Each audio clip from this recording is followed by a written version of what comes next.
నలుగురు వచ్చింది లేదు, పిలిచిండ్రు సాయినాథ్ అని పిలిచిండ్రు. సాయినాథ్ అని పిలవంగానే మా ఆయన జర చౌలిన పడతలేదు, ఎవరు వచ్చిండ్రు అని అన్నా. అంటే సరే అని బయటకు వచ్చిండు. బయటకు రాగానే ఇట్రా సాయినాథ్ అని అన్నారు. అని మిడుసుల మీద చేతేసుకొని కిందికి తీసుకుపోతున్నారు. నాకు డౌట్ వచ్చి నేను బయటకు వెంటనే వచ్చేసిన.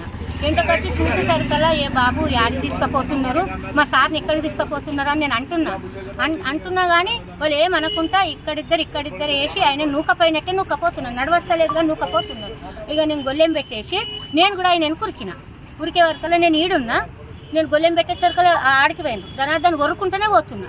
వరుకుంటూ పోయే వరకల్లా ఆడికి పోతున్నారు. వాళ్ళు ఎటు పోతే అటు పోతా నేను పోతూనే ఉన్నా. కంట్రోల్ షాప్ కూడా కారు ఉన్నది. ఆ కారు డోర్ తీసి డోర్లో కూర్చునే పెట్టుకొని వెళ్ళిపోయింది. నేను కారు నెంబర్ దూరం ఉంది కదా తెలియలేదు. మరి వెంటనే మీరు అందరికీ ఫోన్ చేసింది. అంటే మీ ఆయనకి ఏమైనా గొడవలు ఉండేనా? ఏం నాకైతే ఏం తెలియదు. మా ఇంటి ముంగడికి ఇప్పటిదాకా ఒక్కరు రాలేదు. సాయినాథ్ డిపార్ట్మెంట్ గుడిమే పోస్ట్ మ్యాన్. ఎంతమంది పిల్లలు? పిల్లలు లేరు. ఇప్పుడు ఎటు వచ్చారు మీరు? నేను ఇదే మరి ఎట్లా అని అందరికి చెప్పి మరి పెడదామని వచ్చినాం.